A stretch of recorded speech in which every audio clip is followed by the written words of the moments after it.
여러분 안녕하세요. 저는 코이카 월드프렌즈 빌리지 정예진 선생님이에요. 만나서 너무 반가워요.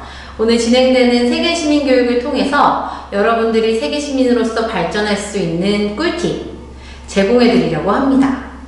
세계시민교육에는 다양한 주제가 있지만 이번 시간에는 그 많은 주제들 가운데 보건과 관련된 세계시민교육을 진행하겠습니다.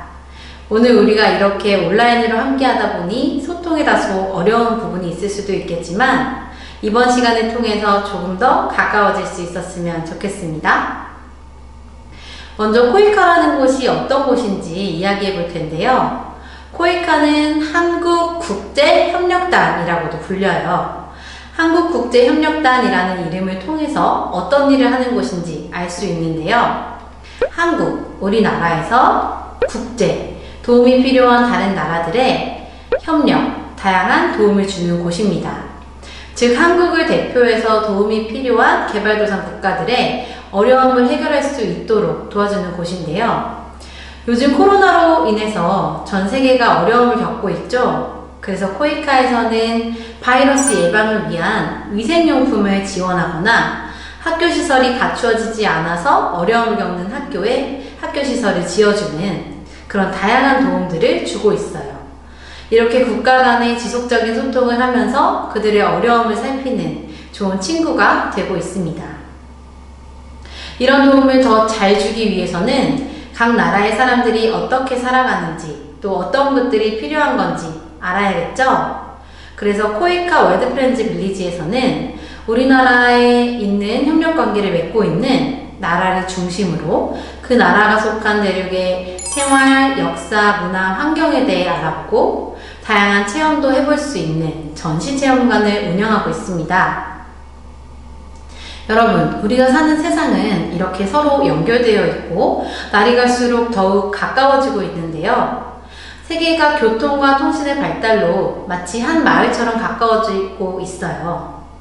하지만 이와 동시에 갈등, 불평등, 빈곤, 환경오염과 같은 문제들도 더욱 심각해지고 있습니다.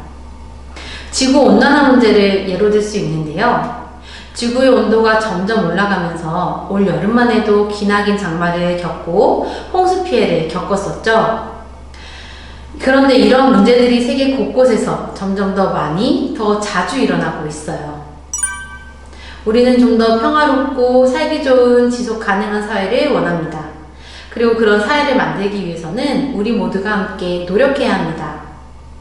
여러분은 너무 소중한 존재예요. 내가 소중한 것처럼 내 옆에 친구도 소중하고 내 이웃도 소중하고 더 나아가 지구에 살고 있는 사람들 모두 소중한 존재입니다. 이렇게 모두가 살기 좋은 세상을 만들기 위해서는 나의 문제를 넘어서 지구촌 이웃의 문제에 관심을 갖고 그 문제들을 해결하기 위해 노력하는 자세가 필요한데요. 그것이 바로 세계시민이에요. 그래서 세계시민교육은 나와 내 주변의 사람들 그리고 우리 모두를 위해 꼭 필요한 교육이고요. 더 평화롭고 살기 좋은 미래를 위한 교육이라고 할 수 있겠습니다. 세계시민교육이라는 단어만 들었을 때 단순히 다른 문화, 다른 나라 사람들에 대한 관심 갖는 것? 이 정도로만 생각하기 쉽지만 세계시민교육 안에는 환경, 지속가능한 개발에 대한 교육, 지역사회나 국제적인 문제에 직접 행동하는 자세까지 포함되어 있습니다. 이러한 지구촌의 크고 작은 문제들을 해결하고 더 나은 세상을 만들기 위해서 유엔과 함께 세계 여러 나라들이 모여서 우리 미래에 대한 방향성을 17가지의 목표로 정하고 2016년부터 2030년까지 달성하자고 약속했습니다. 이 목표를 바로 지속가능 개발 목표라고 부르는데요. 이번 시간에는 여러 목표들 가운데 1번, 세계 모든 사람들에게 가난에서 벗어날 수 있게 노력하고 3번, 모든 사람들이 건강한 삶을 살 수 있게 하고 또 6번, 모든 사람들이 안전한 물을 마실 수 있게 깨끗한 환경에서 살 수 있게 하자라는 목표들과 관련된 이야기를 해보겠습니다. 여러분 요즘 어떻게 지내고 계신가요? 우리는 2020년 1월부터 매우 힘든 시간을 보내고 있죠. 이전의 일상이 더 이상 평범하지 않아졌고 지금은 새로운 평범에 모두가 다시 적응해야 하는 순간이 온 것입니다. 우리는 언제까지 이런 답답하고 불안정한 사회 속에서 살아가야 하는 걸까요? 인류 역사상 과거에도 이런 전염병이 이렇게 전 세계적으로 퍼진 적이 있었을까요? 지금 우리나라뿐만 아니라 전 세계적으로 높은 감염률과 사망률로 인해서 공포를 안겨주고 있는 바이러스에 대해서 이야기해 볼 텐데요. 이 바이러스의 특징을 한번 이야기해 볼 테니까 맞춰보세요. 이 바이러스는 동물에서 유래된 바이러스입니다. 그리고 사람과 동물 모두를 감염시킬 수 있는 바이러스이고요. 마지막으로 면역 능력을 갖추지 못한 사람들의 상부호흡기 감염을 일으키는 호흡기 바이러스입니다. 어떤 바이러스일까요? 네, 바로 코로나 바이러스입니다. 지금 우리나라뿐만이 아니라 전 세계적으로 유행하고 있는 코로나19의 원인체 역시 코로나 바이러스라고 하는데요. 그런데 이 코로나 바이러스가 원인이 된 또 다른 감염병이 있다는 사실 아시나요? 코로나 바이러스가 원인체인 첫 번째 감염병은 바로 사스입니다. 사스는 2002년 중국 남부 광둥성에서 발생한 중증급성 호흡기 증후군인데요. 사스로 인해 전 세계적으로 30개국에서 8천여 명의 환자가 발생했으며 다행히도 국내 환자는 발생되지 않았습니다. 다음 코로나 바이러스가 원인체인 두 번째 감염병은 바로 메르스입니다. 메르스 역시 걸리면 호흡기 증상을 보이는 중동호흡기 증후군으로 치사율이 비교적 높은 편이고 국내에서는 2015년 5월에 첫 확진자가 발생되었습니다. 이렇게 우리는 세계화로 인해서 많은 사람들과 물건들이 여러 나라를 쉽게 오갈 수 있는 그런 시대에 살고 있습니다. 특히 최근에는 코로나19로 인해서 200여국이 넘는 나라에 4천만 명 이상의 확진자가 발생되었고 100만 명이 넘는 사람들이 사망했습니다. 사스, 메르스, 코로나19 바이러스는 모두 호흡기 증후군으로 비말 감염으로 이루어집니다. 또한 백신 개발이 되지 않았죠. 그래서 특별히 호흡기의 위생에 철저히 해야 하는데요. 이러한 감염병이 한 지역이나 한 국가에만 영향을 미치는 것이 아니고 인접국가와 전 세계에 영향을 준다는 것을 보여줬죠.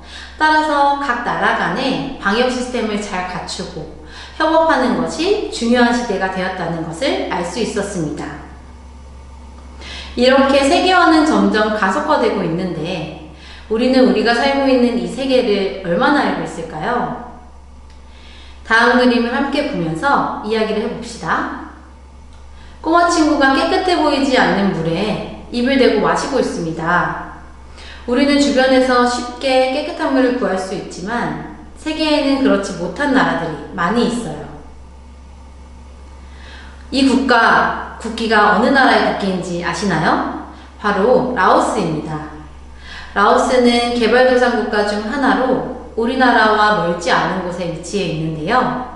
이 사진은 라오스의 타복마을 아이가 식수를 얻는 그런 모습입니다. 그냥 강에 있는 물을 물병에 담고 있죠?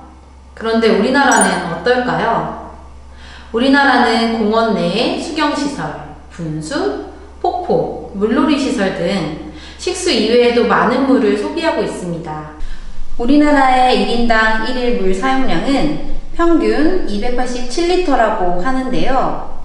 이는 유럽 국가들의 2배 수준이라고 하니 얼마나 우리나라가 하루에 많은 물을 사용하고 있는지 다시 한번 생각하게 됩니다.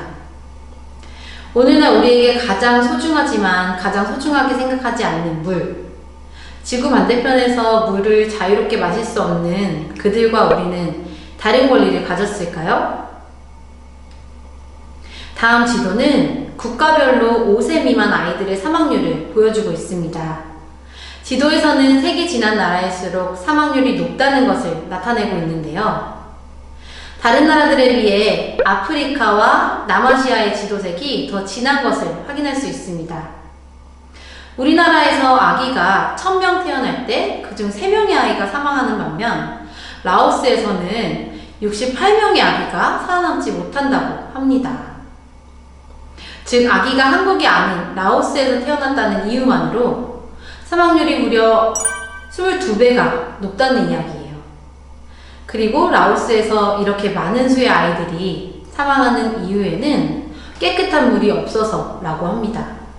이렇게 매일 전 세계에서 15,000명의 5세 미만 유아가 폐렴, 설사, 말라리아 등 적절한 약과 치료만으로 충분히 나을 수 있는 병으로 인해서 사망하는 것으로 조사되었습니다. 이러한 국가 간의 불평등은 영유아뿐만이 아니라 성인들에게서도 기대수명을 통해 확인할 수 있는데요. 기대수명이란 어떤 사회의 인간이 태어나 앞으로 생존할 것으로 기대되는 평균 연수를 이야기합니다. 다음 지도는 세계보건기구의 통계에 따른 세계 기대수명 지도인데요. 국가별로 소득에 따라 기대수명은 이렇게 큰 차이를 보여줍니다. 지도에 표기한 여러 나라들 중에서도 한국과 중앙아프리카 공화국의 차이를 볼까요? 중앙아프리카 공화국의 기대수명은 한국의 기대수명보다 무려 34년이나 짧았습니다. 이처럼 세계의 많은 개발도상국에는 소득과 보건, 의료시설의 접근 기회의 불평등으로 인해서 다른 나라의 다른 민족으로 태어났다는 이유만으로 수명이 더 짧거나 힘든 삶을 살고 있는 사람들이 많이 있습니다. 그래서 이러한 국가 간의 또 사람 간의 불평등을 해결하고 세계 모든 사람들이 건강한 삶을 살 수 있도록 국제사회에서 여러 가지 노력을 하고 있는데요. 앞서서 5세 미만 유아가 사망하는 원인 중 하나가 말라리아라고 이야기했었는데, 말라리아는 말라리아 모기에게 물리면 걸리는 질병이에요. 그런데 모기장 안에서 잠을 자는 것만으로 사망률을 80%나 낮출 수 있다고 해요. 그래서 말라리아를 물리치자라는 의미로 롤백 말라리아 재단에서는 모기장을 나눠주고 사용법을 제공하면서 말라리아로부터 사람들을 보호하고 있습니다. 그 밖에도 세계 백신 면역 연합에서는 사람들에게 필요한 백신을 나눠주고 약으로 낫게 할 수 있는 병들에 대한 약 제공과 관리를 도와주고 있습니다. 마지막으로 반가운 얼굴이죠. 반기문 전 유엔 사무총장님이 Every Woman, Every Child라는 슬로건으로 전 세계 여성들과 아동들의 건강 문제를 해결하기 위해 정부 및 여러 기구들과 함께 노력을 하고 있어요. 또한 우리나라 정부에서도 세계의 보건 문제들을 해결하기 위해 노력하고 있죠. 건강한 삶은 모든 사람들이 누려야 할 권리이자 경제 활동을 가능하게 하고 더 나아가서 빈곤에서 벗어날 수 있게 하는 힘입니다. 그래서 코이카에서도 개발도상 국가들에서 살고 있는 사람들이 건강한 삶을 살 수 있도록 다양한 보건 사업을 진행하고 있어요. 다음 동영상을 보면서 어떠한 활동을 하고 있는지 한번 알아볼까요? 코로나19의 세계적인 대유행 속에 코이카 한국국제협력단의 활약이 두드러지고 있습니다. 지난 30년 동안 세계 곳곳에 지원해온 의료복지 사업들이 결실을 거두고 있는 건데요. 김기은 기자가 전합니다.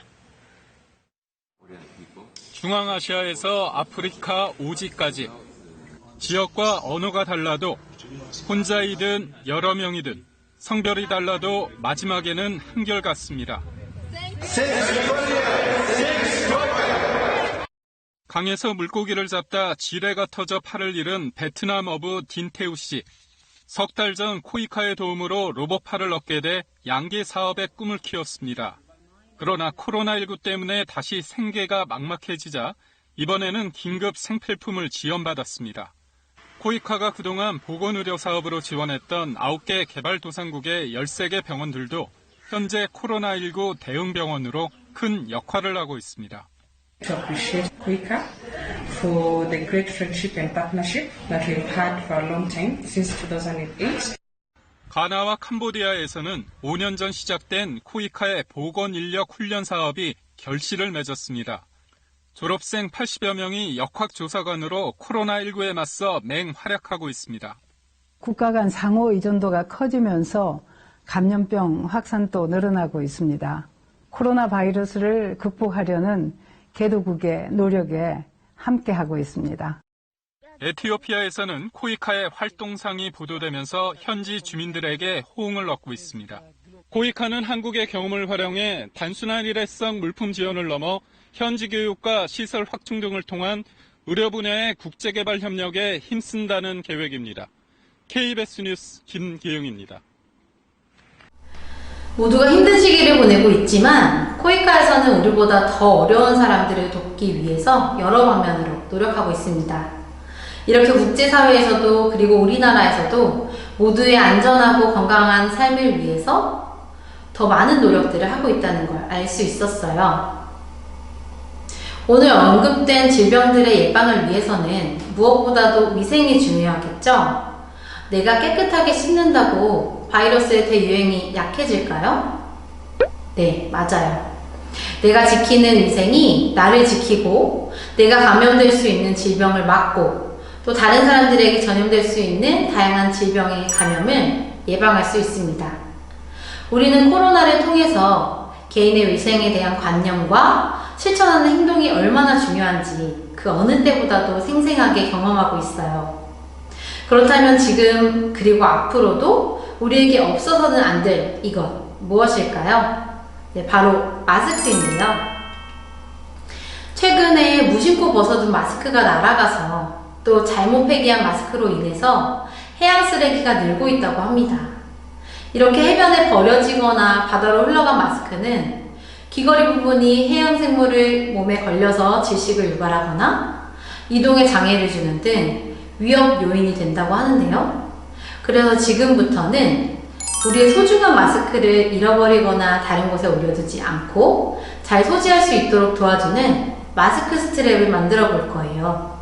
그리고 사용 후에는 어떻게 잘 버려야 하는지도 알아보도록 하겠습니다. 마스크 스트랩을 만들기 전 우리가 가장 먼저 해야 할 게 있습니다. 바로 손을 깨끗이 해야 하는 건데요. 미리 손을 씻고 오셨더라도 준비해둔 손세정제를 통해서 손소독을 부탁드리겠습니다. 짠! 마스크 스트랩을 만들기 위한 준비물을 알아보겠습니다. 매듭끈 약 80cm, 붕어고리 2개, 스트랩을 예쁘게 꾸며줄 비즈를 준비합니다. 여러분, 하트 모양의 비즈는 밤에도 빛이 나는 야광 비즈예요. 먼저 붕어고리를 끼워줄 줄새 옥매듭을 지어줄 건데요. 여기에서 말하는 옥매듭이란 끈이나 줄 등이 풀리지 않도록 꼭 매다 라는 뜻으로 전통 매듭의 시작이 되는 매듭입니다. 돌려 매는 횟수에 따라서 외옥매듭, 두옥매듭, 세옥매듭 등으로 구분되는데 우리는 3번 돌려 매는 세옥매듭을 지어줄 거예요. 자, 그럼 매듭끈의 한쪽을 15cm 정도 되도록 접어요. 15cm는 볼펜 하나 정도의 길이라고 생각하시면 됩니다. 그리고 그 사이에 고리를 넣어줍니다. 이렇게 접은 부분에서 손가락 마디 하나 정도를 띄워서 짧은 끈을 잡고 한 바퀴, 2바퀴, 3바퀴를 감아준 후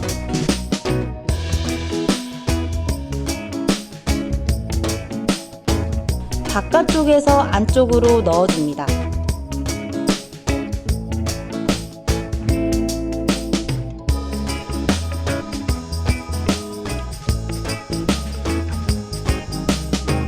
줄새 옥매듭 어렵지 않죠? 자, 다시 한번 볼까요? 짧은 끈을 잡고 한 바퀴, 2바퀴, 3바퀴를 감아주면 됩니다.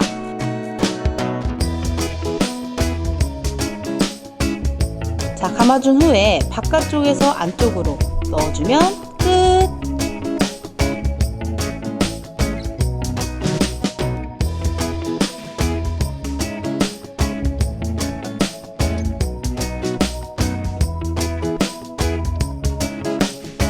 매듭을 지은 끈의 긴 쪽을 당겨서 스트랩의 길이를 조절할 수도 있어요.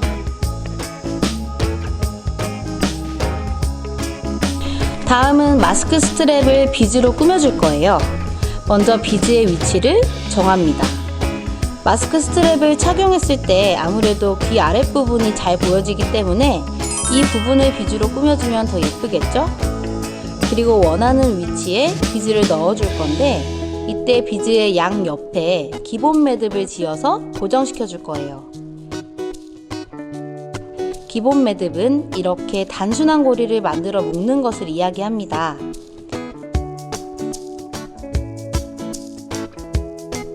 이제 비즈를 끼워 볼까요?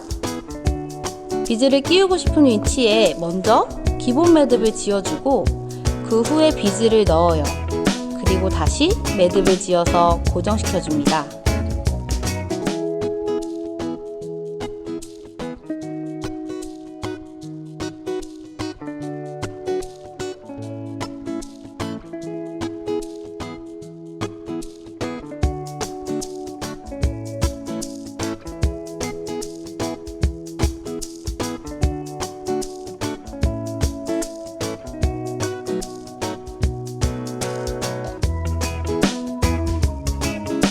반대쪽 비즈를 끼우기 전에 반대쪽 역시 붕어고리를 끼우고 줄새 옥매듭을 지어줘야 하기 때문에 마찬가지로 15cm의 여유를 남겨두고 비즈를 끼워줄 거예요.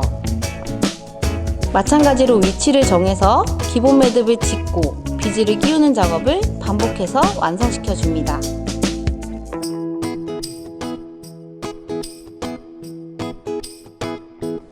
이쪽은 3개의 비즈를 한꺼번에 끼워줄 거예요. 하나하나 각각 고정시켜줘도 되지만 선생님처럼 2개 또는 3개를 연속으로 끼운 후 고정시켜줘도 예뻐요.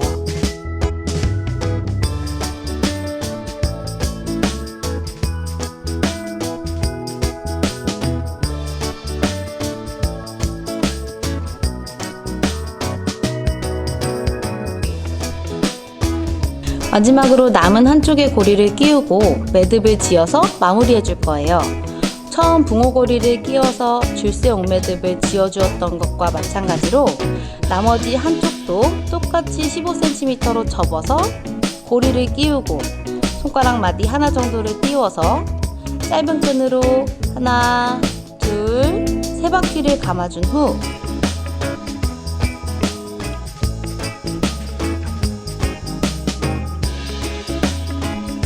바깥쪽에서 안쪽으로 넣어줍니다.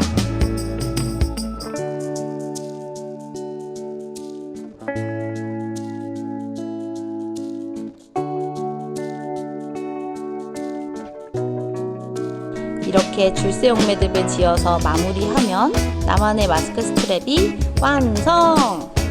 매듭의 끝에 있는 줄이 너무 길게 남았다면 매듭을 한 번 더 지어주셔도 좋아요.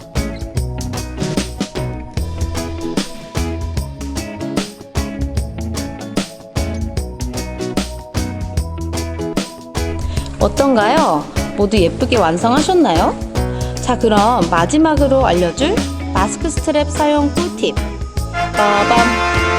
마스크를 벗어두었을 때 안쪽 면이 오염되지 않도록 하는 것이 중요합니다. 그러기 위해선 마스크를 벗을 때 이렇게 반을 접어서 보관한다면 오염을 방지할 수 있겠죠? 또 스트랩을 착용한 후에 뒤로 돌려놓으면 음식을 먹을 때에도 오염을 방지할 수 있답니다.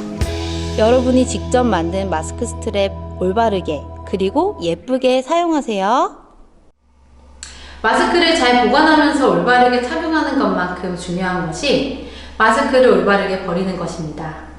코로나19 이후 7월 한 달 동안 전 세계적으로 버려진 마스크는 무려 1290억 개나 된다고 합니다. 알고 계셨나요?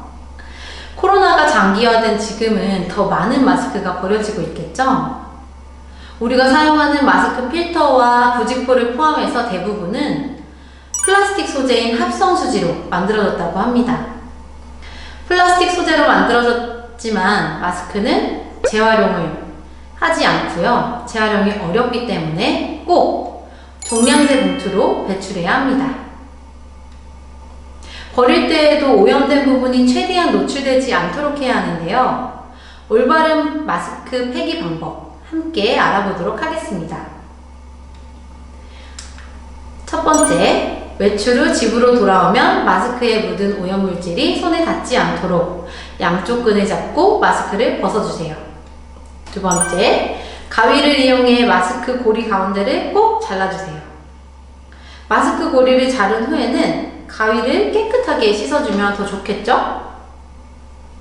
세 번째, 오염된 마스크의 바깥쪽이 노출되지 않도록 안쪽 면이 바깥으로 향하게 접어줍니다.